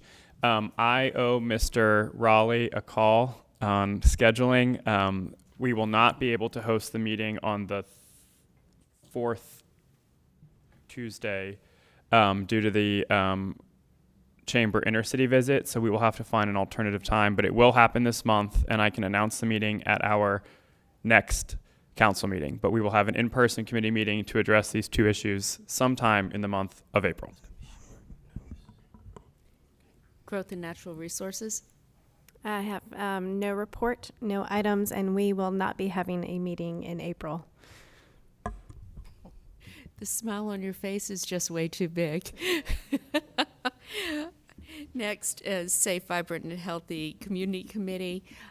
Again, one thing I did not see on the list was the Municipal Service District at Midtown. So that needs to be added to the items pending in our report. And like what was just mentioned, we cannot meet on April 26th because of the intercity visit. So we will be looking at May to reschedule that meeting. Yeah. Transportation and Transit. So we did meet since our last meeting, and the committee, we talked about the expansion of sidewalks out of the public realm study that was referred to us from the EDI committee. over to transit. Out of this conversation, we did discuss that as far as expanding sidewalks in front of restaurants downtown, there needs to be more study and more information. So we've actually are recommending out that the council authorize staff to conduct a corridor analysis or study where sidewalk expansion in the downtown area is possible and bring it back, the recommendation actually to the full council. Second. Okay, all in favor? Aye. Aye. It's unanimous. That is our only item. We have no pending items, and we will not meet the month of April. Okay, thank you. Next, we have a report from the mayor and city council. I believe we starting with Councilmember Branch. Okay. Thank you, Madam Mayor. I had 4 items, now it's 3. I will mention the 4th. My 4th one was actually going to ask about the noise ordinance, but it was discussed during the report from the chief. They're currently working on that, so we look forward to that information coming back. One other thing I would like to mention is myself and the mayor received a request for a sponsorship for St. Augustine's University for the installation of their new president for their program. They have different levels. Recommending the Champion Scholars level of $5,000 with it coming out of the council's contingency, and I will ask that this be put on the next council meeting. I will have the information sent to staff so they can have it on the next council meetings for all of council to see it, and we can vote on it at that time. Okay. Last 2 items are related to transit. The first one is 2 weeks ago, I attended the meeting that NCDOT is sponsoring related to the S-Line project, and that is connectivity between Richmond and Raleigh. It was a great conversation. They are looking to have 4 stops in the Raleigh community for the S-Line, and they are working currently on a website, setting up a website that will have more information. It will share where the stops are throughout the region. Is definitely looking at connectivity between our rural and our urban communities, which is something that is greatly needed. So I want to just report that out, that as we talk about connectivity and we talk about movement, that the state is also highly involved. The last item I have is just last week, speaking of rail, there was a regional transit trip down to Florida that myself and the mayor attended. I think it was a great meeting, and I know the mayor's going to mention some items from that, but I just want to thank the Regional Transit Alliance for bringing elected officials across the region. Yet representation from Orange County, Durham County, Wake County, and Johnston County, as well as the NCDOT and the Secretary of Transportation on the trip as well. That's all I have. Okay, thank you. Councilmember Melton. Just wanted to mention 2 things. It was a busy weekend in Raleigh. I was at Dreamville. That was great. But I also wanted to highlight another event I attended, which was the Pride Life Expo, which was put on by the North Carolina LGBT plus Allied Chamber of Commerce. They just rebranded. Their name's Harmony now, as well as the LGBT Center of Raleigh. The city was well represented. Dr. Hamilton was there. Our Economic Development Innovation Office was there. Michael Ballin, our new LGBT liaison for RPD, was there. It was a great event. Vendors from all over that support the community. It was at the McKimmon Center. So if y'all didn't get to check it out this year, they're coming back next year. So I would highly recommend going. It was great. The other thing I wanted to plug in that vein is Out Raleigh Pride is returning again in 2022 after a couple-year pause. They announced that their Pride Festival will be June 25th, 2022. So I just wanted to put that out there for everyone's radar, and I'm sure there'll be more information coming out soon. But I'm very excited for us to have our Pride Festival back. Councilmember Buffkin. Thank you, Mayor, members of council. Today I also have a funding request on behalf of the Hollows Community Garden, a wonderful organization that promotes a healthier Raleigh through community gardening, located in a neighborhood just north of North Hills. They are having their annual plant exchange on April 24th. In support of the garden and community building. I went to the fall event that the organization hosted, and on a chilly day, they had a great turnout. And like that one, this one is a free event that will promote a canned food drive, garden education, and family fun. And a portion of the funds that they are dedicating for this event will go to a string quartet, some local artists that played some beautiful music for past events. So they are just getting started in their efforts, and I hope that the council would be willing to help them out a little bit in light of our strategic plan and comprehensive plan that have several related objectives and strategies that support urban agriculture, local food sources, and also our climate action plan that identifies strategies to support food insecurity and access to good, healthy foods. So the Hollows Community Garden is helping us fulfill these objectives and working with our sustainability and parks and recreation departments. So my request would be in support of their annual plant exchange in the amount of $5,136. They have a budget for the event that they've shared with me, and I'd ask that staff prepare an appropriate budget transfer from council contingency funds and draft contract documents for our consideration at the April 19th meeting. Okay, thank you. Councilmember Knight. Thank you, Madam Mayor. Just want to talk a little bit about my favorite topic, safety for pedestrians through walkability and connectivity. As we move into the budget time of the year and the process, I would like a status report on where we are with our sidewalk programs, especially the neighborhood program. I know this was put on pause a while back. We have a lot in the queue because I think these programs obviously have budget implications. So I'd like to know where we are and what the staff is what direction they want to go on this. So look forward to getting that back from staff. Thank you. Mayor Pro Tem Stewart. I just have one item, and that is that I will not be here at our next council meeting on April 19th, so I just want to go ahead and get that on record for now. Thank you. There will be an excused absence. Thank you for letting us know. Councilmember Fort. Thank you, Madam Mayor. I think she slipped out, but I wanted to wish congratulations to Tansy Hayward, who happens to be a Kansas checker. Is she over there? Where is she at? Congrats, begrudgingly. Because they beat my Tar Heels last night. Wanted to congratulate the men and women's UNC teams for a great basketball season. We'll also like to congratulate the NC State women's program, who had a great run this year. Y'all clap for them, okay? Well, the women's.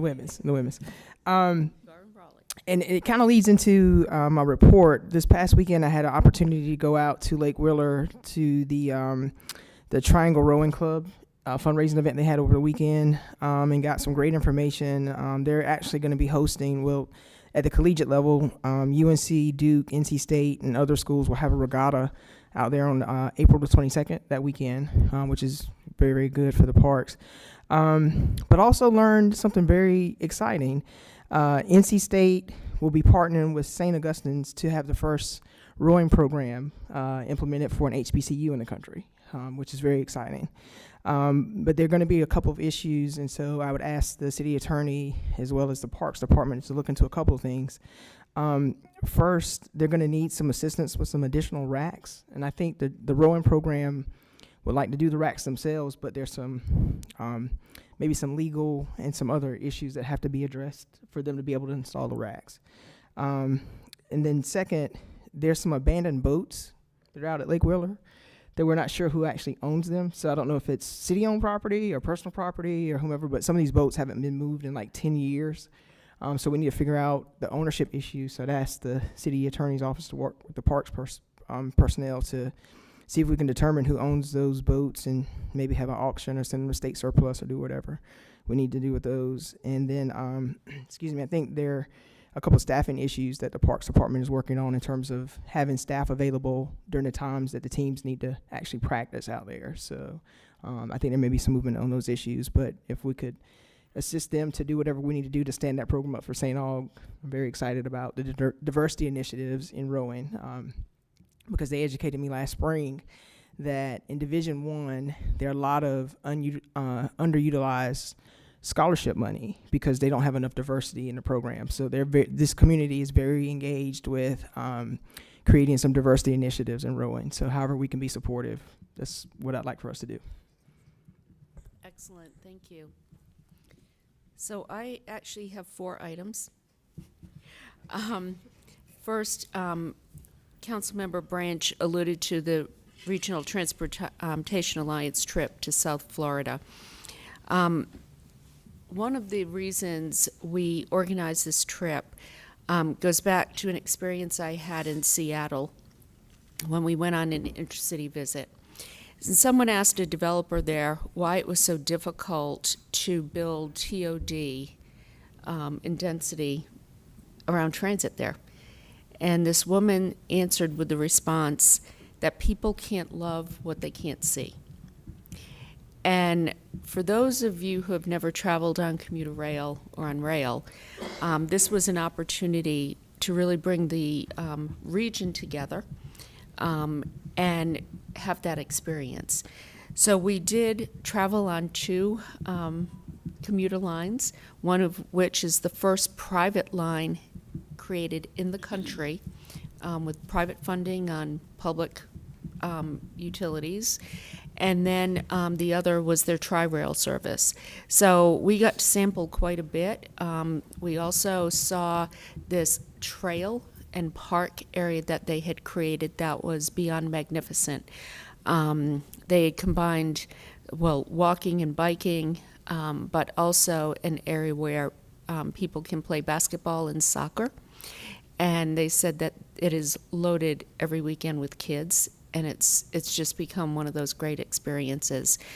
Michael Moore was also on the trip, and Michael's, after we both looked at each other like, wow, it was like, we have to do more of this. So it was a really good experience. What we learned in South Florida is that they feel that they were slow to act, and what created urgency was congestion, horrific congestion, and the issues that they were having. And it had to smack them in the face to bring everybody together. And what they talked about was that right now there are 900 people who move to South Florida each day. We have 990 people who move to North Carolina each day. And I think the sense of urgency that this trip created was visible among the 85 people there. If we don't get it together, we're going to be facing those same challenges. One of the things we heard over and over again was the need for collaboration, trust, and teamwork. People from South Florida talked a lot about a shared vision, a common understanding of goals, mutual respect, strong collaboration, and trust. And we also talked about a demonstration project that NCDOT is looking at, potential that would demonstrate how rail would work, especially from our rural communities to urban communities. So there's a lot in the works, but Councilmember Branch, I'm just wondering what your takeaways from the trip are. Again, no, you hit a lot of it. I think one of the couple of things that I really picked up on is that, you know, they really work together across their municipalities to implement the stations and the service, but also just being on it. Everybody, especially on the tri-rail, which is the not privately ran system, everybody was on it. You know, you would see anyone from, you know, probably whatever demographics and as well as, you know, income classes, they were all using it, you know, going to different places to work, to the trains, to the bus stations, to the train station, to the airport. I mean, it was great connectivity. I mean, if anyone's ever been down to Florida, and I can tell you, you can go from Fort Lauderdale to Miami in 40 minutes. you know that's not possible on I-95. But on the Tri-Rail service, it's possible. So just think about here, if you're, in Garner, or Southeast Raleigh, getting on at Rush Street, the station, and you need to be in RTP, and I can tell you we can have you there in 30 minutes. And during rush hour traffic, there's no way you can do that. So I think us working as partners in community amongst all of our municipalities is going to be key. And that's really what I got out of it. And I look forward to continuing to work with our staff and the other municipalities and the state. That's one thing I noticed too in Florida. Their Florida DOT plays a major role in their system. So I'm glad our state DOT people were there to hear that as well. Mm-hmm. Yes, the secretary and at least a half dozen members of his team were there, which I think sent a message that this was important and critical to our future. So it was a great trip, and I want to thank Joe Milazzo and RTA for pulling this together. We went from 7 in the morning until 8:30 at night with a 20-minute break. So thanks, Joe. I got my steps in. I will tell you that. Whoa. It was a great trip. We learned a lot. The next item I have, I just want to congratulate the Fallon Company for their grand opening at 301 Hillsborough Street on Friday. It was supposed to be on Thursday, but was postponed due to the tornado watch. Councilmember Melton attended, and one of the things they did, they had like a younger version of the Flying Melendas coming down the building. It was choreography dance, and it was one of those things where you just sit there and look at it, and partly in terror and partly in absolute joy, because it was an amazing sight to behold. So not only did they have a grand opening, but they had a grand opening in style. We had people standing all over the sidewalks. There were hundreds of people out there just stopping and watching this experience. So I just want to say thank you to them for doing this in style. Thank you for investing in our city and creating a great building where Pendo is now housed. The next thing, Dreamville. What can I say? The organizers did an incredible job. Our staff did an incredible job. It was an experience, and 30,000 people plus each day. What I really appreciated was the level of local artists who were featured there. The Instagram moments were everywhere, and there were lines with 20, 40, 50 people in it waiting to get their picture taken there and post on social media. There were a number of local food trucks and vendors all featured, and that support for our local community really came through. I think our hotel occupancy was at 97%, but I was told it was probably higher. And also the downtown restaurants said that they were thrilled with what happened this weekend. So I just want to congratulate and thank everybody who was involved. It was an epic effort, and I was really pleased that J. Cole said at the end, "We'll see you next year." So good job, everybody. And then finally, this must be the day to ask for funds. So I have something to bring forward. The police chief reminded me we had this discussion. There's a Crime Stoppers program here, and the board has not been very active. The chief has re-engaged them, and they want to start a fundraising effort. The chief and I discussed the need for funding, but we don't want to do outright funding. We want to do matching funding that would incentivize them, this nonprofit board, to do their jobs first. So what I wanted to bring up was the possibility of a $20,000 expenditure from our contingency fund provided that 20,000 was raised and we could match it. So I would ask that this be brought forward to us at our next meeting for consideration.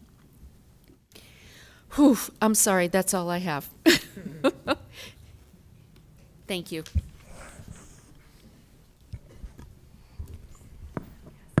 All right. Next, we have appointments. Hi. Go Cassidy. I think because of the TV issue earlier, we can blame Gail since she was not here, and she's not here to defend herself for what happened. Very, very loud. Okay, so on the agenda, we have under nominations, Appearance Commission, 1 alternate vacancy, no nomination, so that will be coming back on your next agenda. Board of Adjustment, 1 alternate vacancy, no nominations. That will also be coming back on the next agenda. Hispanic and Immigrant Affairs Board, your community category vacancy, no nominations. So that'll be coming back. Now we have Hispanic and Immigrant Affairs Board professional category, 1 vacancy. Mayor Baldwin nominated Carlos Liriano from the Carolina Small Business Development Fund. So that'll be coming back on the next agenda. Next, we have the Human Relations Commission, alternate vacancy, no nominations there, so that'll be coming back. And then lastly, under nominations, we have, under appointments, we have Rob Allen. Mr. Allen received 7 votes, so he would be appointed, so that fulfills your last vacancy for now on RHDC. Okay, under nominations, remember we have the kind of reoccurring vacancy under Appearance Commission, and that's a county appointee. And I think I've got a solution, but I need to talk to you and Gail and the city attorney. So. Yep. I will let Gail kind of lead the conversations in that, but we are aware of some efforts, Councilmember Fort, to kind of get our existing ETJ member who was appointed by the city kind of transferred over to the county. Yep. So if that's something the county is agreeable to, it'll be a simple transfer that we can move forward with. Would that be Patrice Gilmore? Yes. Yep. Patrice Gilmore is the current member that resides in the ETJ. And obviously, city appointees can reside within the ETJ, but it would be kind of simple if we could transfer her over. And then that would open up Appearance Commission for a city regular appointee along with the additional alternate. So we'd have an alternate and regular. And due to the nature of the way alternates serve on the Appearance Commission, we wouldn't elevate an alternate because it's a little different with the quasi-judicial hearing. So we would have a true alternate and a true regular vacancy if that was the case. Okay.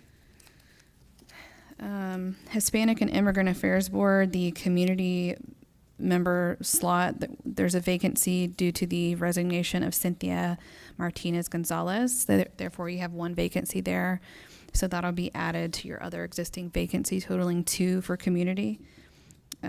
Planning Commission, we have a vacancy there. We received a letter of resignation from Irene Godinez. And then Substance Use Advisory Commission, the term of Susan Bragg Foster is expiring, and she is eligible for reappointment based off of her length of service, and she does have a desire and perfect attendance. Move for reappointment. Okay. All in favor? Aye. Aye. Okay. Thank you. That was unanimous. Okay, next we have the report and recommendation of the city attorney. No report today. Thank you. Okay. Report and recommendation of the city clerk. Several sets of minutes in your agenda packet for consideration of approval. Do we have a motion? So moved. Second. All in favor? Aye. Okay, unanimous. Okay, next, the North Carolina League of Municipalities item. The league has requested that the council designate a voting delegate.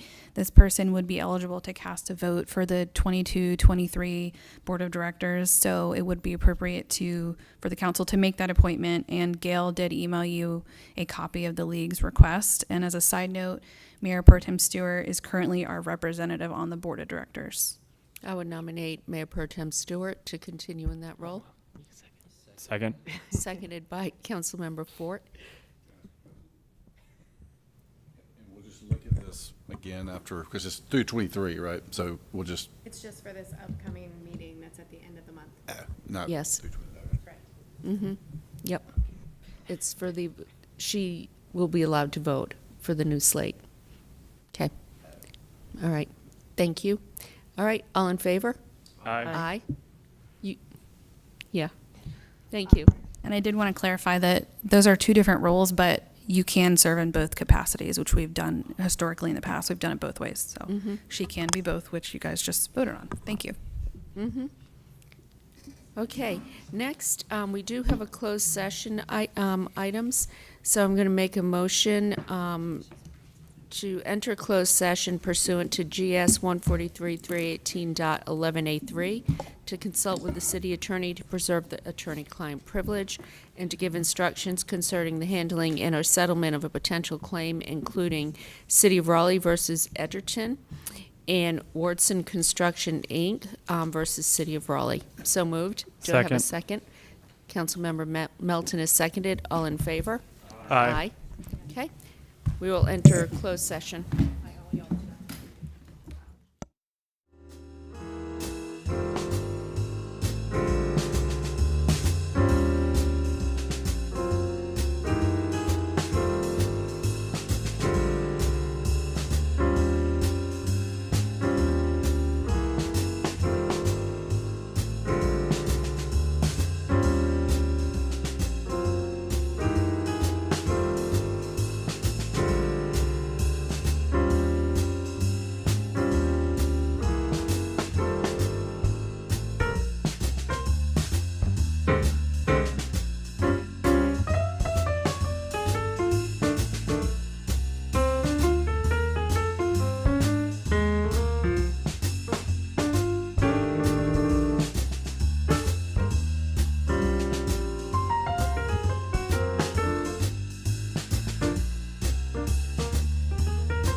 We have just returned from closed session where the council provided direction to staff on the items listed in the closed session motion.